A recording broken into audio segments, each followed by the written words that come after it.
Ang topic po natin mga kaibigan ay New Agrarian Reform Emancipation Act or RA RA number 11953. Ito ay mas kapaki-pakinabang kaysa 20 pesos na bigas. Tatalakayin natin yung mga kaibigan ha. So, bakit kaya mas kapaki-pakinabang itong RA number 11953 kaysa 20 pesos na bigas? Bakit kaya mas kapaki-pakinabang to? At kaya, bakit kaya marami po kasing hindi nakakaalam sa batas na to, no? So, tatalakayin po natin. Marami pong mga tao na ignorante pa sa batas na ito, no? So, siguro sasabihin ng mga DDC dyan, pangit naman ang pangit naman ang topic mo. Sa'yo pangit. Ang ganda ng topic na to, no? So, i-inform po natin ang ating mga kababayan, no? Para malaman po ng mga kababayan natin kung ano ba itong Republic Act number 11953 or the New Agrarian Emancipation Act. Ano po ba ito? Ano po ba ito ang pakinabang ng ating mga farmers at ng mamamayang Pilipino dito sa act?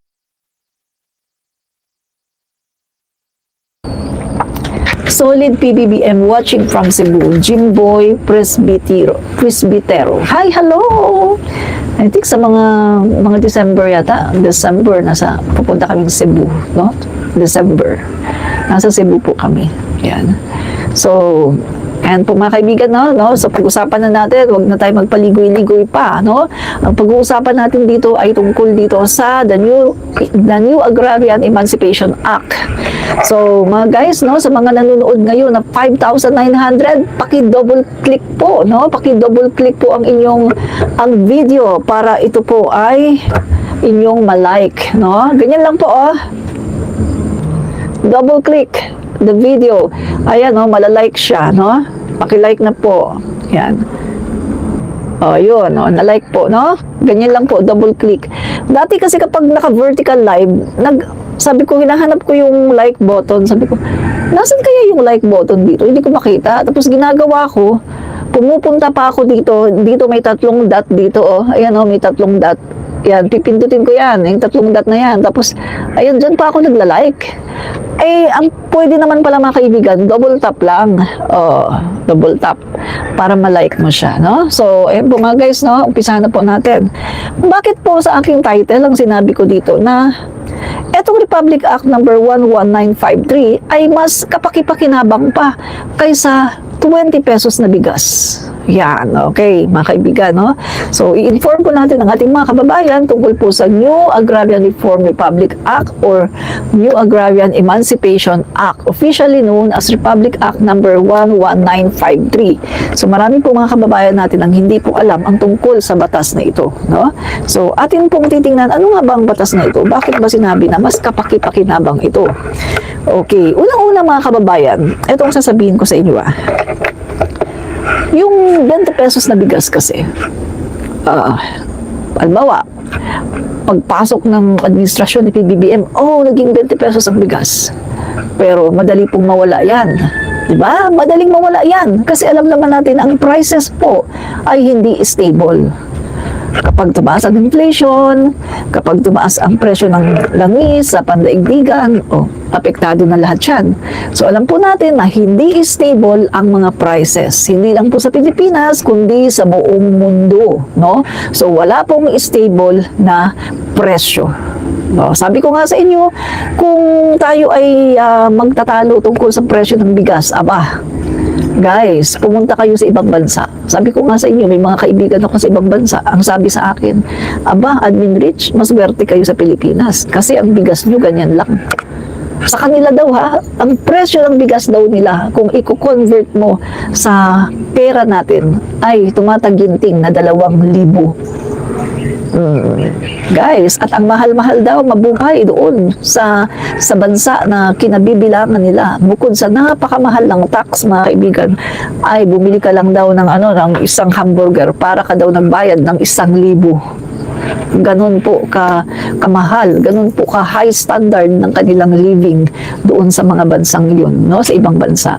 Unlike dito sa Pilipinas, 20 pesos hamburger, makakakain ka na ng hamburger na 20 pesos. O, di ba? makakakain ka na. Pag pumunta ka ng gusto mo, fast food, sa halagang 99 pesos, makakakain ka na sa fast food. Meron ka ng drinks, meron ka ng chicken, meron ka ng rice. Di ba? 99 pesos only. Ay talagang napakamura po dito sa Pilipinas. Pero marami po tayong mga kababayan natin na mga lady sheets na talagang mga reklamo, kesyo ang mahal daw ng mga bilihin, pero may pangbili ng mga mamahaling bags, mamahaling relo, may pangbisyo, mayroong pang sugal, may pang babae, pang mga gago. Ano ba?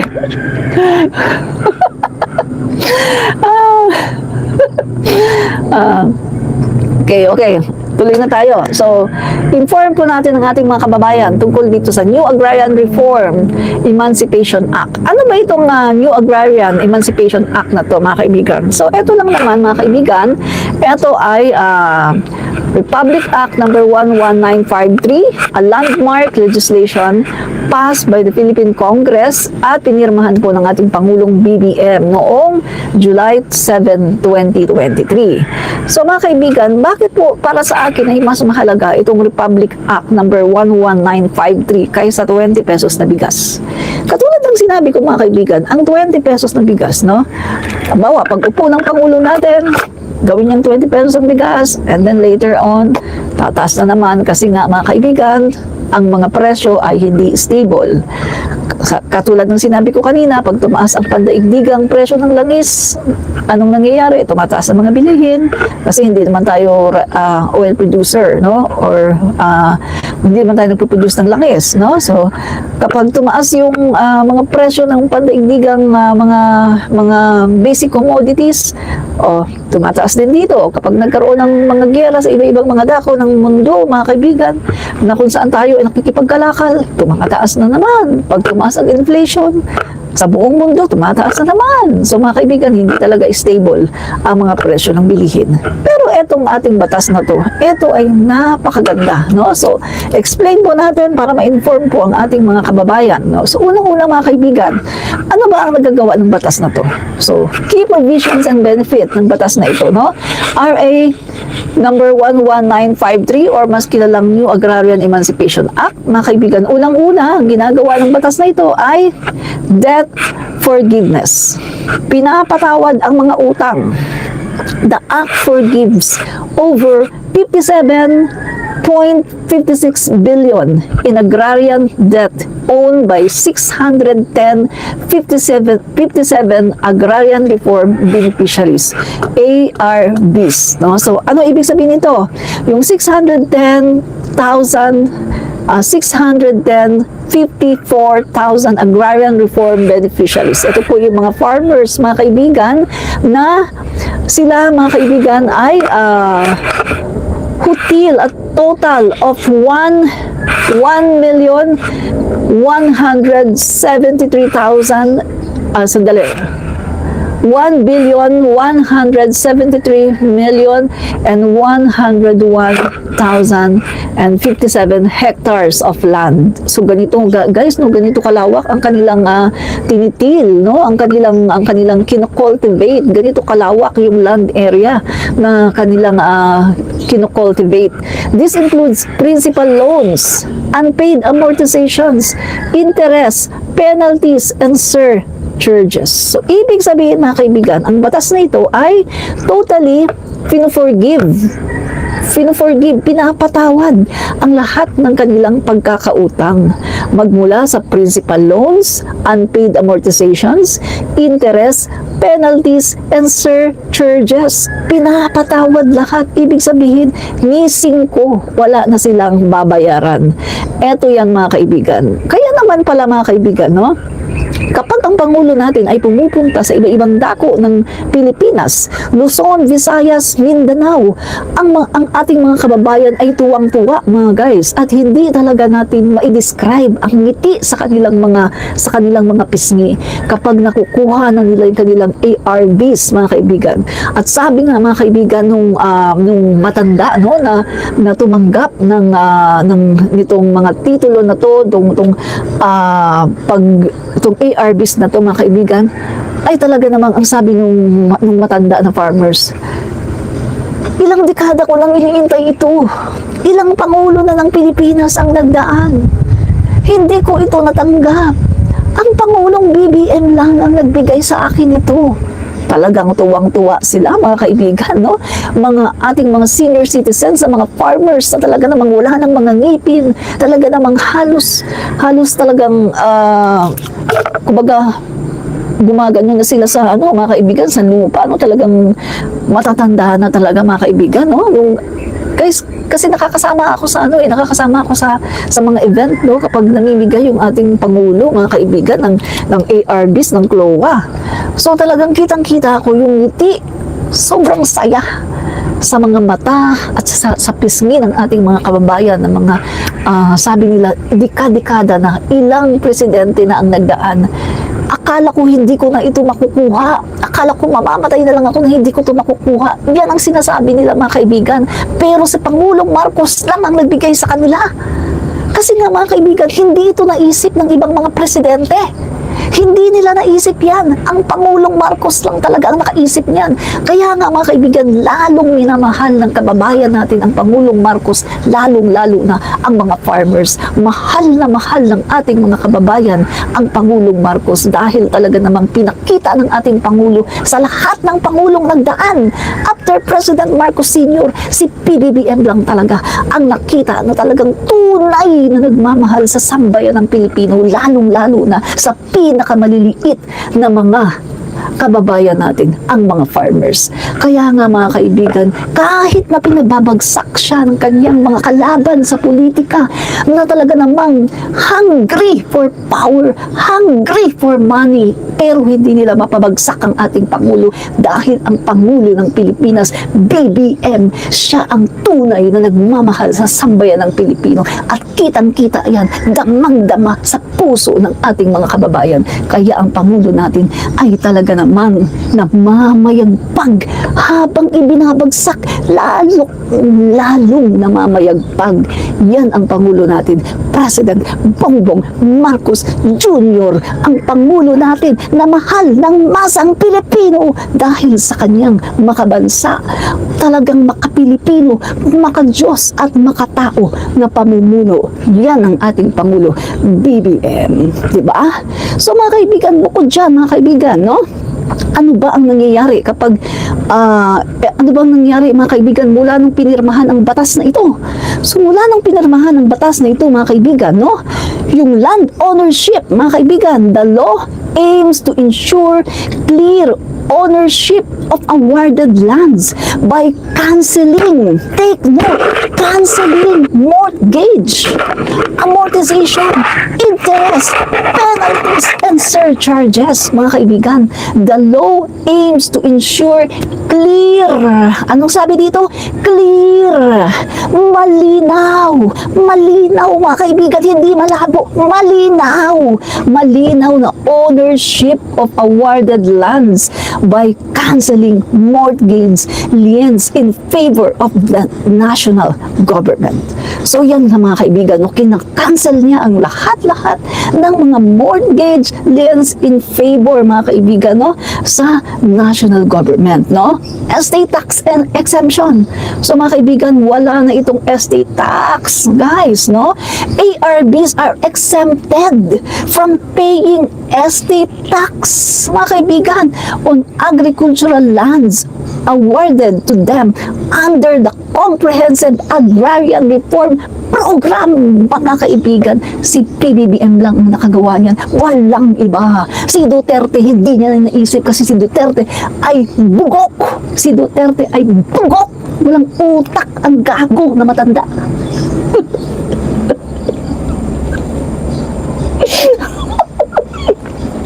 So, guys, 6 na taon niya, hindi niya naisip to. Kasi nga, siya ay bugok. Walang utak yung matandang yan. Bugok yan, walang utak. Pero ito ang Pangulo natin, pagpasok pa lang niya. Nag-iiyakan na yung mga didishit.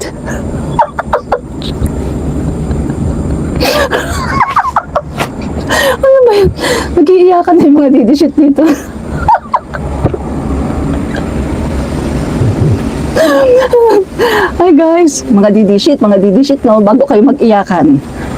Request ko lang sa inyo para magkaroon naman kayo ng pakinabang, ha? Pwede ba paki-double tap? Paki-double tap nyo yung video para makapag-like na kayo, ha? Mag-like muna kayo, ha? Double tap yung video para makapag-like kayo. Sige na. Para magkaroon kayo ng pakinabang, mga didishit, no?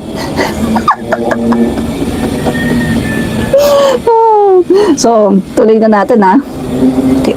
So, mga kaibigan, no? Pangalawa, sabi ko nga, estate tax exemption. Amelia Merwa, hello po. Hello din po sa inyo, Amelia. 12-8, Tamsakdan. Maraming pong salamat, 12-8. Yan. So, ito mga kaibigan, no? Anong sabi dito? Estate tax exemption. ARBs are exempted from paying estate tax on agricultural lands awarded to them under the Comprehensive Agrarian Reform Program. O, ano ibig sabihin nun? Guys, hindi na nila kailangan magbayad ng estate tax. Yung pagbigay sa kanila ng mga ARBs na yan, mga kaibigan, no? Dahil dito, mga kaibigan, sa Emancipation Act na ito, na pinirmahan ng Pangulo natin, wala na, hindi na kailangan magbayad ng estate tax. Yung mga ARBs na to, yung mga beneficiaries na to, mga kaibigan, hindi na nila kailangan magbayad ng mga estate tax. At ano pa, support services. ARBs are automatically included in the Department of Agriculture's registry system for basic sectors in agriculture, granting them access to support services and credit facilities. Grabe, mga kaibigan. Alam nyo ba, nung nawala na ang Pangulong Marcos Sr., itinigil na rin yung kasi 'di ba ang Pangulong Marcos Sr. meron siyang programa sa agriculture, no, sa Department of Agriculture at sa Agrarian Reform, no, Department of Agrarian Reform, na yung mga magsasaka natin kapag nangailangan sila ng pera, no, pwede silang makautang sa Land Bank, sa Coconut Planters Bank, doon sa mga gobyernong bangko, no? Pwede sila makautang. Pero mga kaibigan, nung nawala na po si President Marcos Sr., tinanggal na po 'yan. At sinasabi lang na nalugi. Hello, nalugi. Hindi naman nalugi yun. Talagang tinanggal nyo lang kasi napakaganda ng programa na yan ng Pangulong Marcos Sr. At talaga namang yan ay nakakatulong sa mga magsasaka. Tinanggal lang talaga nila yan kasi programa yan ni President Marcos Sr. So ayaw nila na maalala ng taong bayan si President Marcos Sr. kaya tinanggal nila yan. Pero ngayon mga kaibigan, dito sa pagbabalik ng Pangulong Marcos, no, Marcos Jr. naman, ibinalik po niya ito mga kaibigan na ang ating mga magsasaka ay pwede na po silang mag-credit, pwede na po silang mangutang ulit sa mga bangko po na panggobyerno. So bukod mga kaibigan sa sila ay ang kanilang mga utang na bilyon-bilyon mga kaibigan, no? Overall, bilyon-bilyon. Tingnan natin ha. Ito ho, 610 hindi pala yan, 57.56 billion in agrarian debt owned by 610,057 agrarian reform beneficiaries. So yan mga kaibigan, bukod sa tinanggal ang kanilang mga utang, ay sinusuportahan pa sila ng gobyerno sa pamamagitan mga kaibigan na automatic po sila na nakasama sa Department of Agriculture's registry system para sa mga basic sectors sa agriculture, mga kaibigan, granting them access sa mga support services at credit facilities. So, ibig sabihin, pag nakasama sila dito sa ARBs na to, mga kaibigan, kasama sila dyan, ay automatic yan, kasama po sila sa makakatanggap ng suporta mula sa gobyerno. Kasama po sila mga kaibigan na avail ng mga credit, no? Pwede silang mangutang, mga kaibigan, at pwede silang maka-avail ng mga suporta pagdating po sa fertilizer, pagdating po doon sa mga makabagong makinarya, lahat-lahat po yan, no? So, implementation. Paano po ba ito na-implement? No? So, meron ditong two-stage implementation, mga kaibigan. Yung tinatawag na the condonation process, no? So, mga kaibigan, bakit po natin kailangan itong bago tayo tumuloy, bakit natin kailangan itong isabihin sa inyo at inform kayo? Kasi mga kaibigan, marami pong hindi nakakaalam dito sa benefit, no, sa benepisyo ng batas na ito na ipinasa, mga kaibigan, pinirmahan ng ating Pangulo. Madami ang hindi nakaka-appreciate nito dahil hindi na nila alam kung ano ba ang napapaloob sa batas na ito. Akala nila batas lang yan, wala na. Yun lang. Wala na silang alam kung ano ba ang kahalagahan yan sa buhay ng mga Pilipino. At ano ba ang kahalagahan yan? Bakit ko sinasabi na mas mahalaga ito kaysa 20 pesos na bigas? Kaya makinig kayo mga kaibigan para alam nyo, para kapag merong mga DD sheets na nagsabi, ay wala naman nagawa ang Pangulo, at least meron kayong alam, di ba? Na napakalaki ng nagawa ng Pangulo. Talaga namang sobrang napakagaling ng Pangulo natin. Hindi katulad ni Duterte, walang alam kundi AJK. Walang ginawa sa buhay niya nung siya ay naging Pangulo ng Pilipinas kundi AJK. Pero ngayon ang Pangulo natin, tingnan nyo naman mga kaibigan, talaga namang grabe, ang daming ginawa sa Pilipinas, ang daming ginawa lalong-lalo na sa ating mga farmers. Kaya eto mga kaibigan, no? So tingnan natin, two-stage implementation. Mga kaibigan, the condonation process is implemented in 2 stages, no? The first stage involves outright condonation of loans, no, mga kaibigan.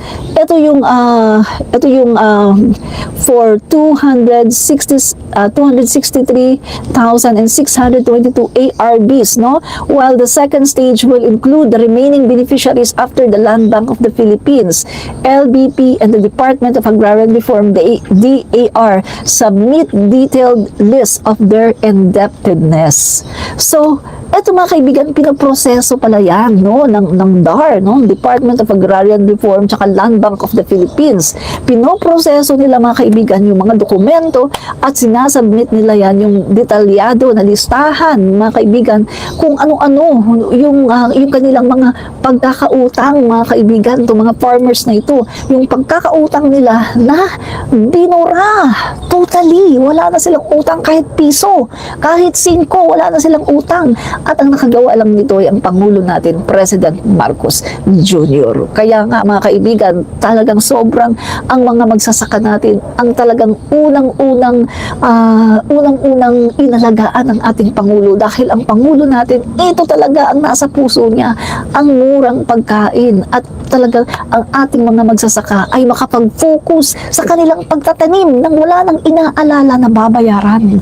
Kasi mga kaibigan, nung mga panahon na hindi pa nagkakaroon ng ganitong klaseng batas, ang mga magsasaka natin, distracted sila. Biruin mo, magtatanim ka, pagkatapos iisipin mo, naku, wala na akong pambili ng pataba, wala na akong pambili ng ganito.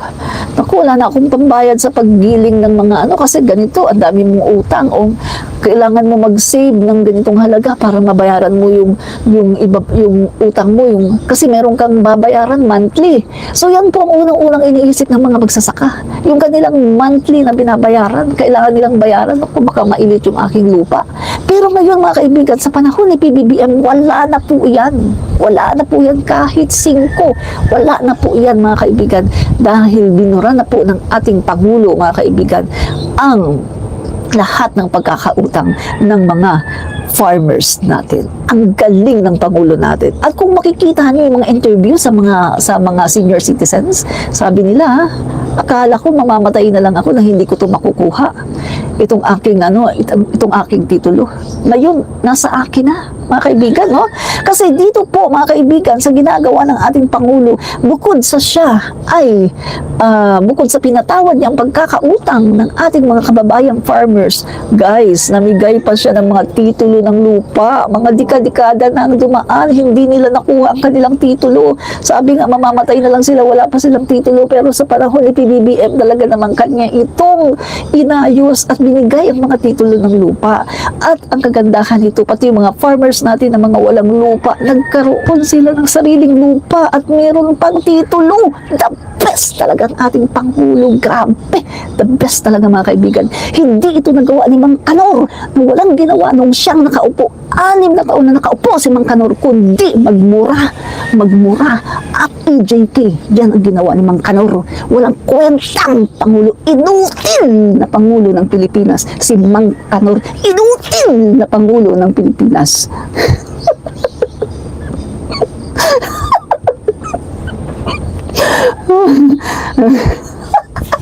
Guys, ito pa ha. Ito pa. Oh.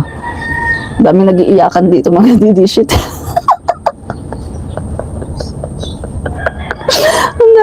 Ang dami nag-iiyakan mga didishit.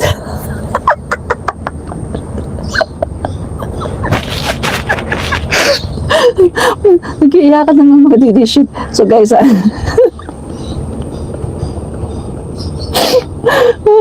so, ito pa guys, no?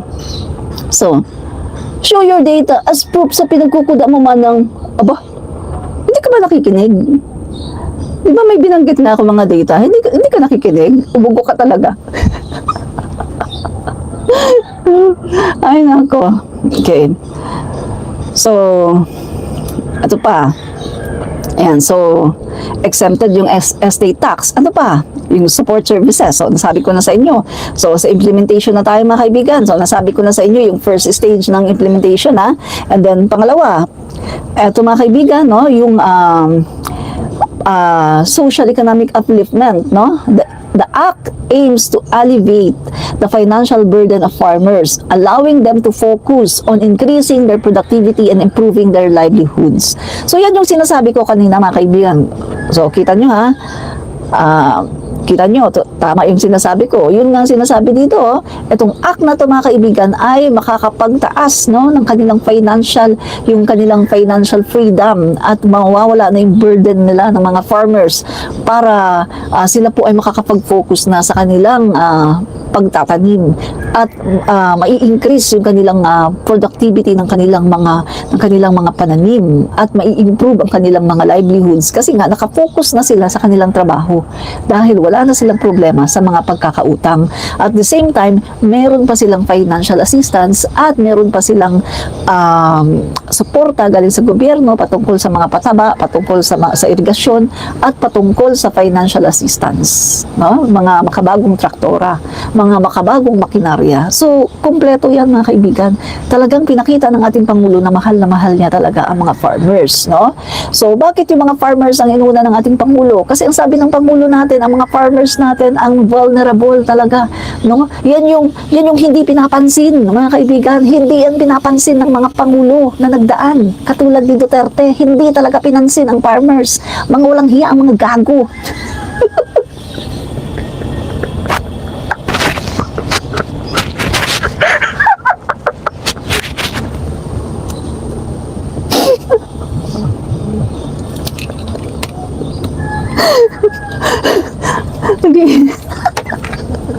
Nag-iiyakan na yung mga didishit.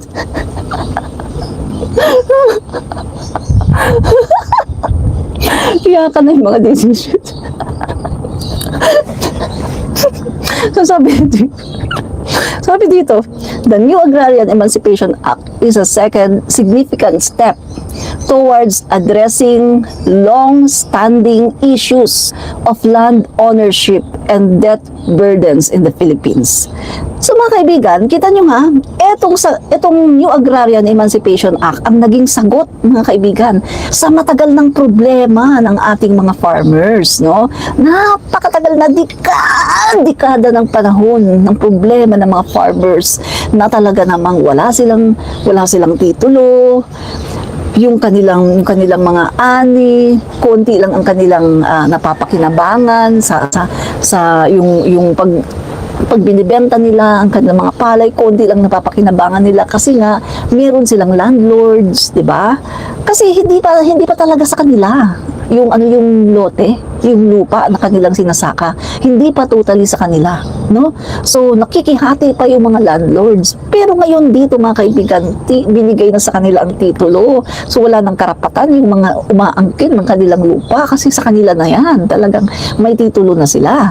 At yan mga kaibigan, no, buo na yung kanilang kita sa pagsasaka, buo na talaga kasi wala na silang landlord, kanila na po yung titulo, kanila na yung lote, at the same time wala na rin silang pagkakautang kahit piso.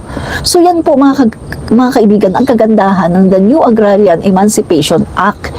Sabi dito, ito po ay long-standing issues of land ownership and debt burden in the Philippines for how many decades? Ilang dekada na, ilang pangulo na ang nagdaan. Hindi ito inayos. Hindi ito binigyan ng pansin ng mga gago.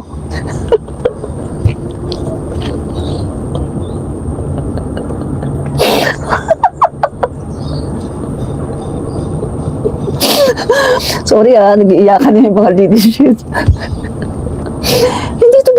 Hindi ito binigyan pansin ng mga ng mga nagdaang pangulo. Ang Pangulong Marcos lang ang makagawa nito. Di ba? Kaya napakaganda talaga mga kaibigan ang ginawa ng ating Pangulo. The best talaga. Pangulong Marcos, the best president of all. No? Talaga, the best talaga. After President Marcos Sr., walang iba. Pinaka the best. Marcos Jr. Talaga. Grabe. Marcos Jr., the best president after Marcos Sr. Di ba?